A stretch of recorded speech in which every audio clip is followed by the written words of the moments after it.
সবসময় দোয়া করতে থাকে। যে 6 শ্রেণীর মানুষ রয়েছে যাদের ব্যাপারে নবীজি সাল্লাল্লাহু আলাইহি ওয়াসাল্লাম জানিয়ে দিয়েছেন, তাদের জন্য ফেরেশতারা দোয়া করতে থাকে।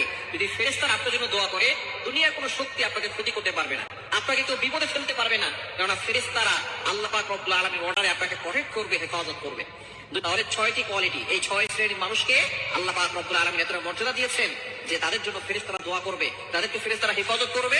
শুধু তাই নয়, আল্লাহ পাক রব্বুল আলামিন তাদেরকে নাজাতের ব্যবস্থা করবেন, দুনিয়া তো ভালো রাখবেন, আখিরাতও ভালো রাখবেন। নাম্বার 1, 1 নাম্বার হচ্ছে যারা অজু করে রাতে ঘুমাতে যায়। অজু করে যে ব্যক্তি ঘুমায়, নবী সাল্লাল্লাহু আলাইহি ওয়াসাল্লাম জানিয়ে দিয়েছেন তার জন্য আল্লাহ তাআলা একজন ফেরেশতা নিযুক্ত করে দেন।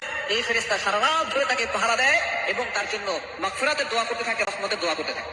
সুবহানাল্লাহি ওয়া বিহামদিহি। কেন বাজিতে আপনি কল্পনা করতে পারছেন, জাস্ট শুধু অজু করে ঘুমাবেন। অজু এমন একটা ইবাদত, আপনি যখন কুলি করতেছেন মুখ দ্বারা যে গুনাহ হয়েছিল সেগুলো মুখে পানি ফেলে দেওয়ার সাথে সাথে, পানির ফোঁটার সাথে সাথে সেই গুনাহ ঝরে পড়ে যায়। যখন আপনি মুখমণ্ডল ধৌত করতেছেন, চোখ দ্বারা যে গুনাহ করেছেন এগুলো ঝরে পড়ে যায়। হাত ধৌত করতেছেন, হাত দ্বারা যে গুনাহ করেছেন সেগুলো ঝরে পড়ে যায়। সুতরাং এভাবে করে আল্লাহ পাক রব্বুল আলামিন বান্দার সকল গুনাহগুলো ক্ষমা করে দেন এবং বান্দা আল্লাহর সামনে নামাজে দাঁড়ায় তখন তার ভিতরে সব গুনাহগুলো আল্লাহ পাক রব্বুল আলামিন ক্ষমা করে দেন। এজন্য 1 নাম্বার হচ্ছে সবসময় অজু অবস্থায় থাকার চেষ্টা করবেন।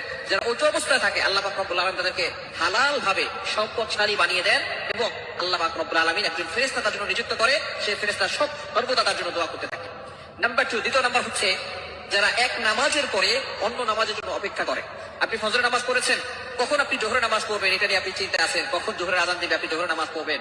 এই যে নামাজের প্রতি আপনার টান, নামাজের জন্য আপনি অপেক্ষা করছেন, এই ব্যক্তিকে আল্লাহ পাক রব্বুল আলামিন কিয়ামতের ময়দানে আরশে আজিমের নিচে ছায়া দিবেন। 3 নাম্বার যারা মসজিদে প্রথম কাতারে বসে নামাজের জন্য অপেক্ষা করে।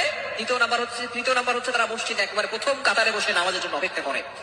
আজান দেওয়ার সাথে সাথে তারা মসজিদে চলে যায়। অনেকে মসজিদে আজান দেওয়ার আগেই চলে যায়, আলহামদুলিল্লাহ এটা ভালো লক্ষণ। আপনি মসজিদে আজান দেওয়ার আগে চলে গেলেন, সেখানে একটু জিকির আজকার করলেন, নফল নামাজ পড়লেন। যে ব্যক্তি নামাজের জন্য অপেক্ষা করে তখন আল্লাহ পাক রব্বুল আলামিন ফেরেশতা নিযুক্ত করে দেন, এই ফেরেশতারা তার জন্য দোয়া করতে থাকে। ওই ব্যক্তির কোনো টেনশন থাকে না। যখন আপনি টেনশনে পড়ে গেছেন, মানসিকভাবে অশান্তিতে আছেন, ঋণের বোঝায় জর্জরিত, আপনি কোথাও যাবেন না, মসজিদে যান, ওযু করে নামাজ পড়ে সেখানে বসে থাকেন, নামাজের জন্য অপেক্ষা করেন। যদি আপনি সেখানে বসে থাকতে পারেন তাহলে ফেরেশতারা আপনার জন্য দোয়া করে থাকবে, আল্লাহ এই লোকটা মনে হয় কোনো পেরেশানিতে আছে, আল্লাহ তুমি তার সকল পেরেশানি দূর করে দাও, আল্লাহ তুমি তার মানসিক দুশ্চিন্তা দূর করে দাও, আল্লাহ তুমি তাকে সকল বিপদ আপদ থেকে হেফাজত করো, আল্লাহ তুমি তার উপর রহমত নাযিল করো। ফেরেশতারা তার জন্য দোয়া করতে থাকে। এজন্য মসজিদে একটু বসবেন, পাগল হয়ে যাবেন না। আমরা মসজিদে যাওয়ার সাথে সাথে পাগল হয়ে যাই, কখন সালাম ফিরাবেন, ইমাম সাহেব একটু বড় কেরাত ধরলে আমরা পাগল হয়ে যাই, কখন এটা করবেন না।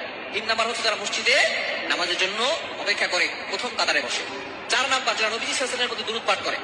নবীজি সাল্লাল্লাহু আলাইহি ওয়াসাল্লামের উপরে যারা দুরূদ পাঠ করে, নবী সাল্লাল্লাহু আলাইহি ওয়াসাল্লাম জানিয়ে দিয়েছেন, মান সাল্লা আলাইয়া মাররাতান, যে ব্যক্তি নবীজির প্রতি একবার দুরূদ পাঠ করবে আল্লাহ পাক রব্বুল আলামিন তার প্রতি 10 বার রহমত নাযিল করবে, 10টি গুনাহ মাফ করবে, 10টি মর্যাদা বৃদ্ধি করবে। শুধু তাই নয়,